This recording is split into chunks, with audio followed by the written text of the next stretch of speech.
buenas tardes a todos, buenas tardes al tribunal y buenas tardes a todos los demás y buenas tardes a mi tutor, Pepe Callejas, que le agradezco muchísimo todo esto.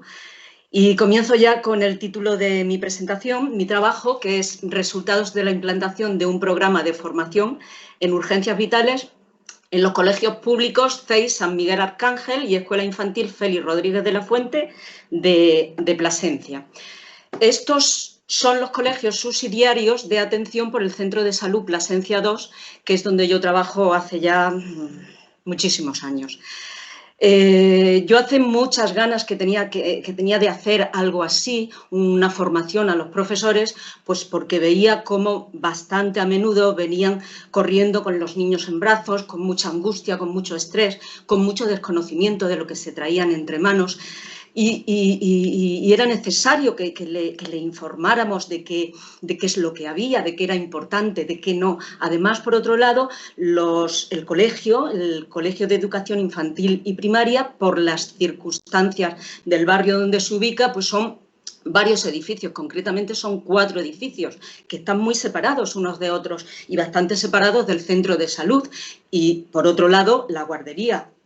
Todo esto hacía que los profesores estuvieran muy distribuidos por los distintos edificios. Además, la Junta había hecho un programa, unos protocolos de atención a urgencias para los profesores y se lo había dado y, entre comillas, formado a lo que ellos llamaron un referente educativo en salud, que no era más que un profesional, un docente que más o menos conocía los protocolos y sabría aplicarlos supuestamente.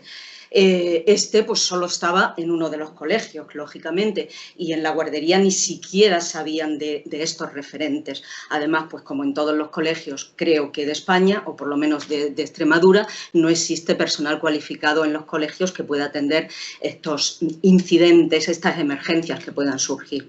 Decidí tratar las emergencias RCP básica y desobstrucción de la vía aérea, crisis convulsivas, crisis epilépticas, hipoglucemias, anafilaxia y crisis asmáticas severas.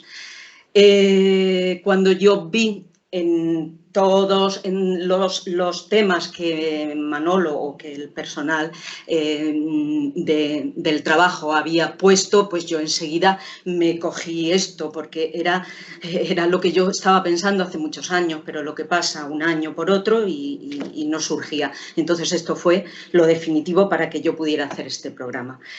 Y me establecí el objetivo principal de valorar la efectividad de este programa de formación en urgencias vitales a los profesionales docentes y técnicos en educación infantil de la zona básica de salud urbana Plasencia de O.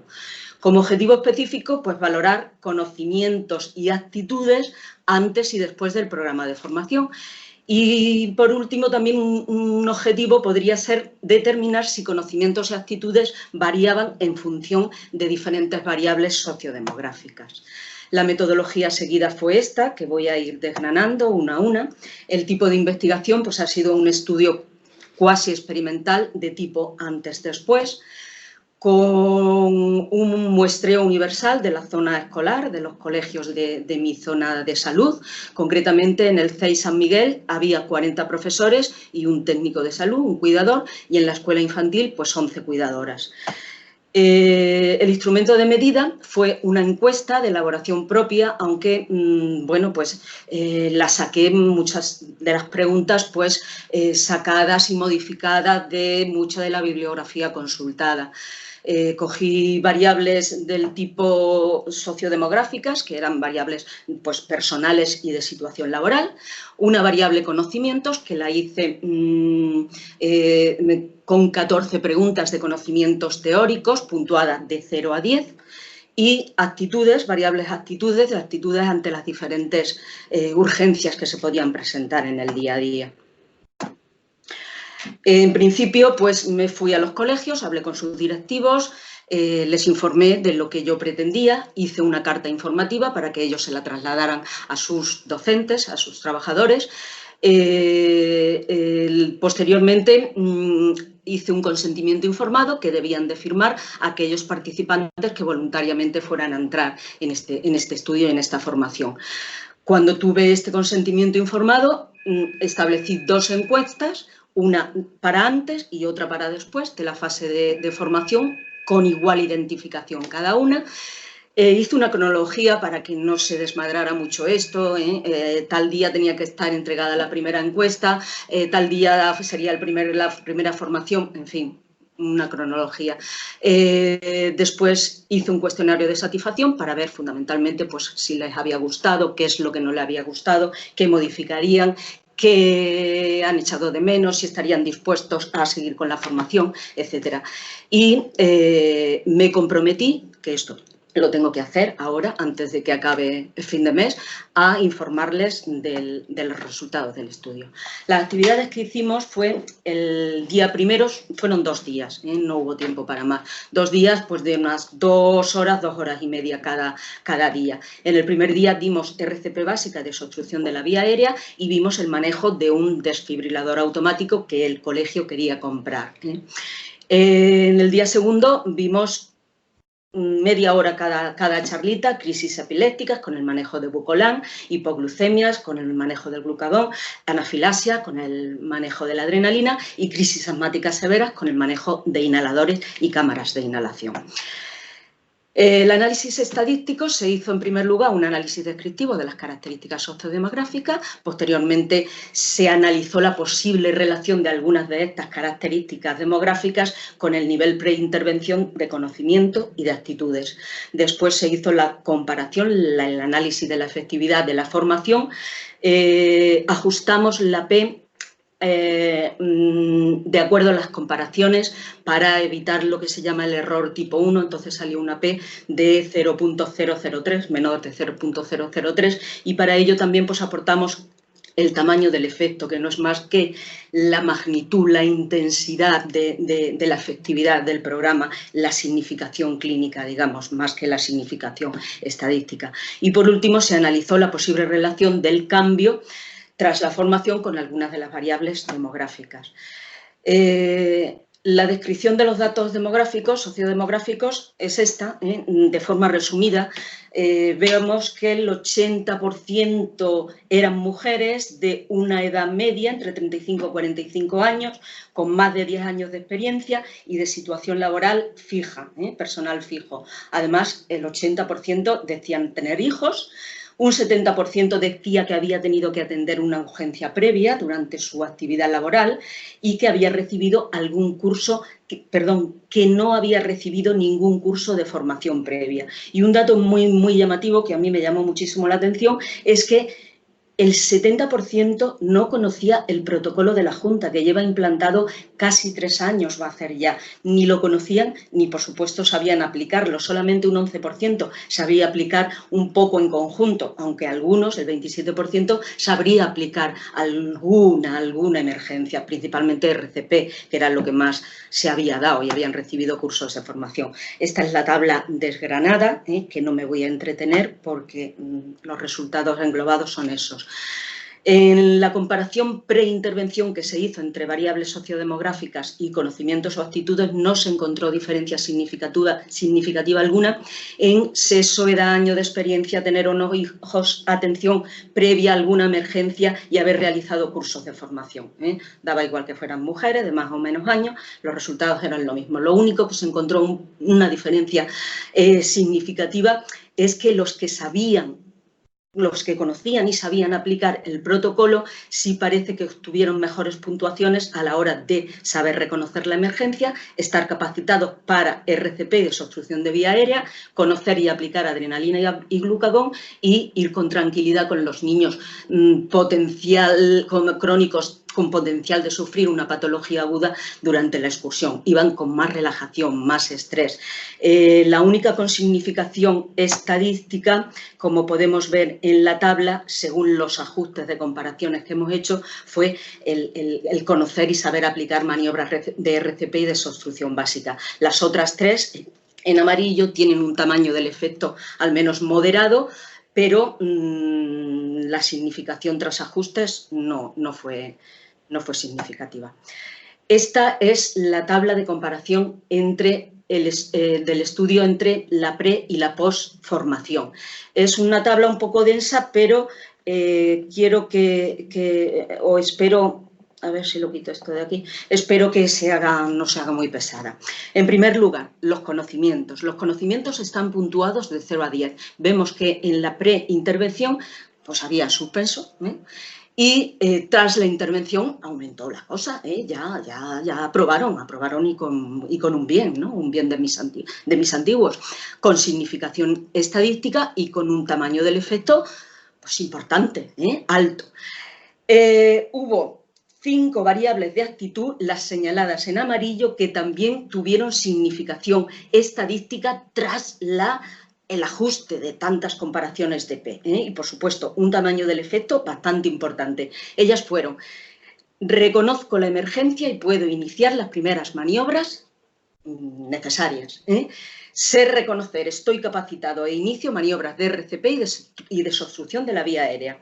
Conozco y administraría los autoinyectores de adrenalina y el glucagón intramuscular. Fijaros el tamaño del efecto de los autoinyectores de adrenalina, más de un 2. Esto, la verdad, es que fue lo que más les gustó, lo que más practicaron y lo que más satisfechos se sentían, ¿no? Porque les decíamos, la adrenalina salva vidas, hay alergia a las proteínas de la leche de vaca, hay anafilaxia, y se quedaron encantados con esto. También en estar relajados y sentirse bien cuando llevan de excursión a niños con potencial de sufrir algún evento agudo. Y también en otra variable, que era ayudar a administrar la medicación a un niño que la necesite cuando se agudice, forma parte de mis competencias.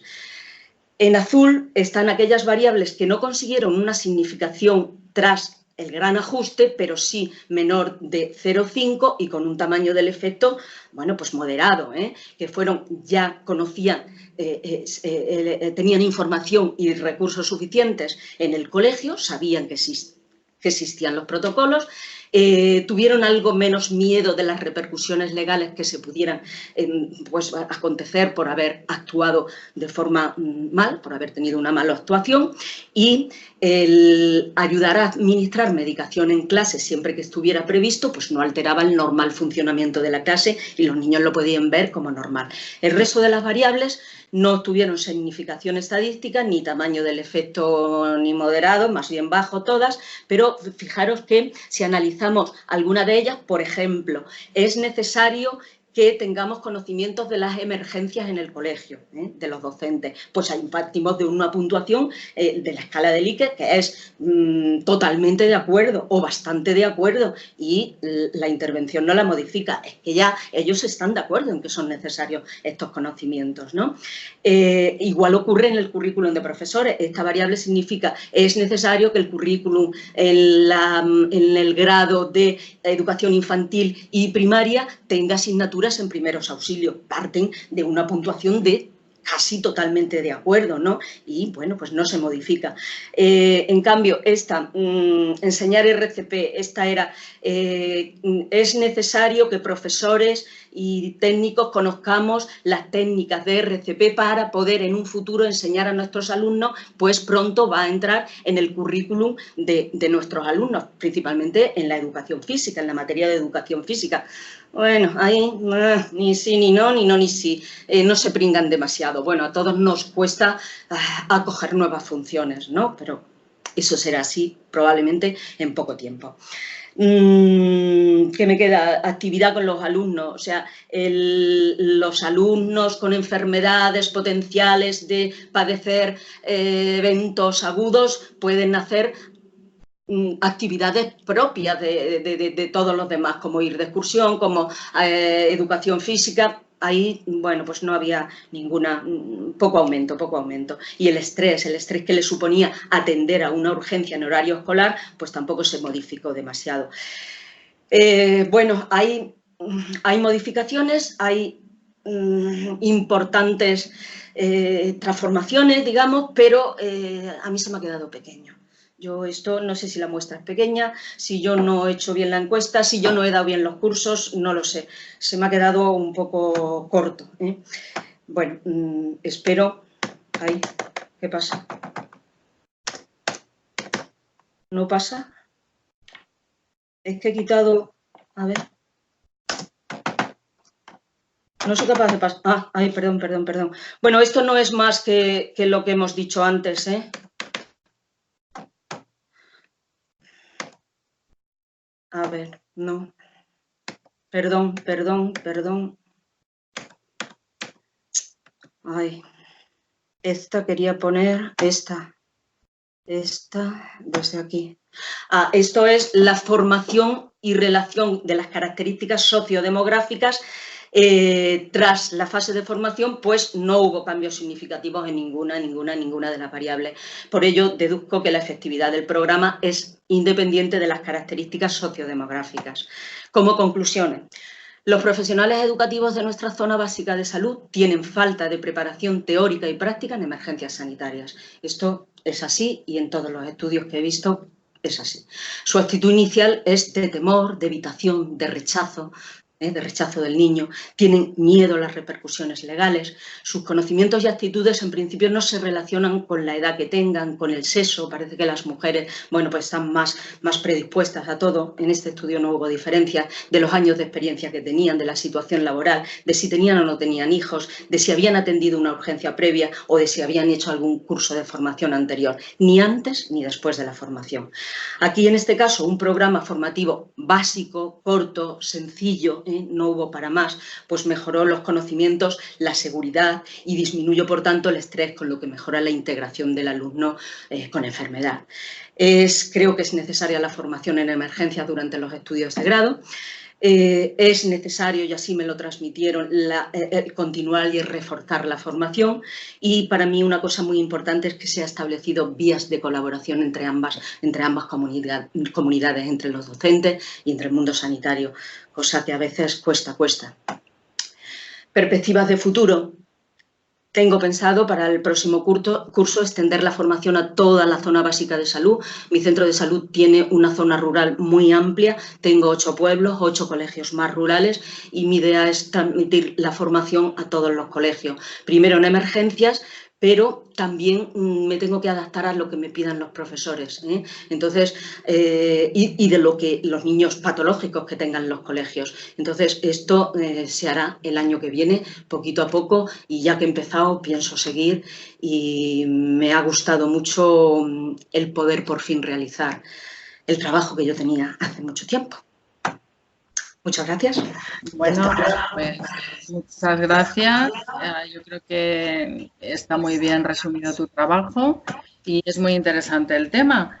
Ahora tenemos 10 minutos de turnos de preguntas. Como hemos empezado un pelín tarde, pues son las 17:23, 10 minutos a partir de ahora.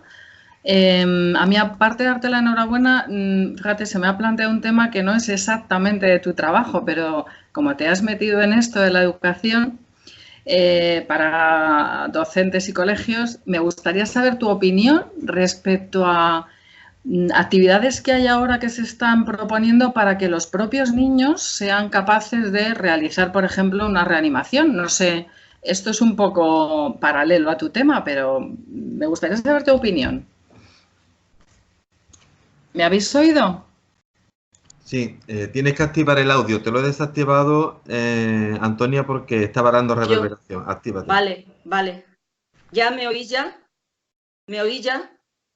¿Ya? ¿Me oís? Sí. Vale. Que yo te decía, Carmen, que a propósito de todas estas canciones que hay con los niños haciendo RCP y tal, ¿no?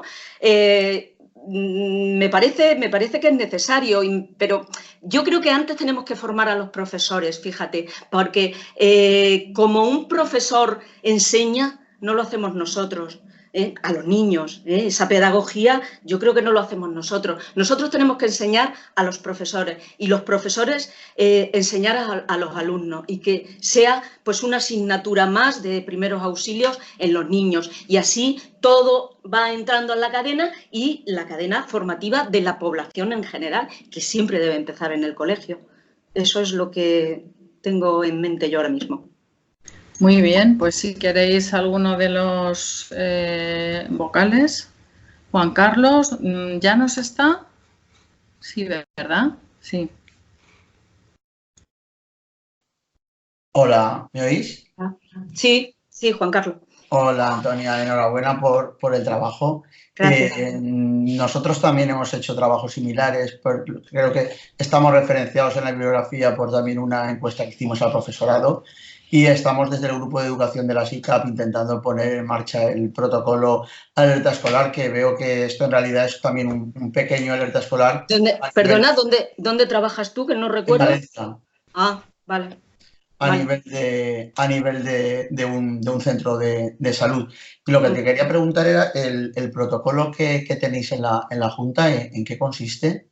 Pues es un protocolo de atención a urgencias y a traumatismos, ¿eh? Pues tiene las hipoglucemias, que tenían un protocolo de diabetes, que se aplicaba cuando llegaba un niño diabético nuevo al colegio, se ponía en contacto pues los padres con el tutor y con el centro de salud y ahí le explicábamos pues 4 cositas, ¿no?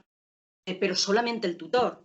Luego, este programa se metió en el protocolo de urgencias a colegio y ahora mismo está dentro hipoglucemia, fundamentalmente hipoglucemia, anafilasias, crisis epilépticas, lo que yo he dado más, cosas más cotidianas, traumatismos, actuación ante una pérdida de conocimiento, ante una fractura, heridas, cura de heridas, esto. Está bien, pero fíjate, no lo conocía el 70% de los docentes. Por eso digo lo que me extraña, porque vosotros entonces hacéis formación solo a los profesores que tienen algún alumno con esa patología en clase. Efectivamente, hasta ahora era el niño diabético, porque el programa de diabetes lleva desde el año 2010.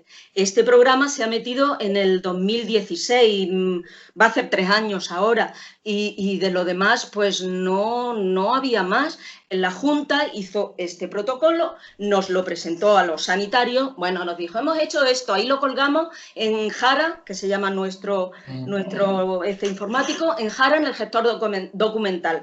Y a los profesores pues se lo dio a lo que ellos llamaron referente educativo en salud. ¿Cómo se dice? Nombraron a un referente educativo en salud, que era un docente que se iba a ocupar de esto, de los aspectos sanitarios, y un referente sanitario en educación, que era una enfermera del centro de salud que se ocuparía de contactar con el colegio y de enseñar lo que el colegio quisiera. Entonces era como, el programa de la Junta es como una cosa muy particular y entre ellos, y cuando un profesor lo solicita, no es una formación reglada, o sea que lo conoce pues el que tiene un niño epiléptico o el que tiene un niño diabético y los demás no conocen nada. Entonces, esto no podía ser. A mí me llamaba mucho la atención esto hace mucho tiempo, y cómo venían con la cara desencajada, con el niño corriendo los colegios más cercanos. Digo, esto no puede ser, esto no, hay que formar a los profesores. Y bueno, esto es lo primero, Esto tiene mucho trabajo, mucha tarea y me voy a dedicar al año que viene porque ya me lo he propuesto. Esto ha sido el punto de partida que me ha enchufado y ya me lo he propuesto y voy a seguir. Pues sí, es duro porque además es que no con una sola intervención no es suficiente, porque si nosotros que somos sanitarios se nos olvidan las cosas, no nos vamos reciclando, pues al profesorado como motivo. Entonces, efectivamente, mi idea es dar un curso de formación anual. Alguna plataforma online donde ellos puedan luego seguir reciclándose también. Y tener vídeos o PowerPoint donde se les repase esta formación y la puedan ver al horario que a ellos les interesa y desde casa, que siempre es más fácil que tener que reunirnos a todos. Pues me pondré en contacto contigo para que me pases tú. Vale. Bien. Hola, buenas tardes, ¿me oís? Sí. Lo primero, darte la enhorabuena, me ha parecido muy interesante y te animo a seguir, claro. Lo único, sí, hombre. Dime. Lo único, a lo mejor sería planteable a la hora de hacer esta formación no hacerla solo a docentes, ¿no? Por ejemplo, también ampliarlo a personal de la cocina, o sea, de los que estén encargados en la cocina, en la leyenda, los celadores. En principio iba a ser solamente con el Colegio de Educación Infantil y Primaria, pero yo me dije, ¿pero cómo va a ser esto? La guardería, pero si en la guardería surgen un montón de problemas, ¿no? Más incluso que en el colegio. No. Y invité también a la guardería. En la guardería son técnicos de salud. Incluso en esa formación, como tú dices, la cocinera y tal y cual estuvo muy interesada, y para otra lo vamos a hacer, sí. Vamos a hacer no solo a docentes, efectivamente, a todo el personal que esté en contacto con un niño, con potencial de sufrir algo. Sí. Y lo otro, supongo que está, pero a lo mejor no lo he encontrado. También existe, que seguro que la conocemos todos, lo de la guía de la Asociación Española de Pediatría, atención primaria para centros docentes, ¿no? Sí. También vienen ahí las ellos hicieron una guía similar, que la hizo pues la Consejería de Sanidad y junto con la Consejería de Educación. Hicieron su propio protocolo, que en su bibliografía, claro que está esta guía de la AEP, sí. Nada, enhorabuena. Gracias. Pues sí, yo reiterar la enhorabuena, y supongo que una pregunta que me imagino que es obvio, la actuación frente a un cuerpo extraño en la vía aérea estaría dentro de la RCP, ¿no? RCP y desobstrucción de la vía aérea. Vale. Tanto a niño pequeño como a niño más mayor, sí. En los niños de escuela infantil, los más pequeñitos, es una de las cosas que más se les asusta. Más frecuente. Que realmente sí, se hizo y se practicó unos con otros. La RCP no, porque eran muchos, eran 44 de entrada y no pudo ser por el escaso tiempo y por todos los que eran, pero sí que hemos quedado que vamos a hacer un próximo curso con práctica en muñecos, sí. Sí, pero la desobstrucción sí la practicamos. Claro, por lo menos las maniobras de desobstrucción y eso sí, ¿verdad? Sí. Pues muy bien. ¿Queréis hacer algún otro comentario? Nos quedarían un par de minutos.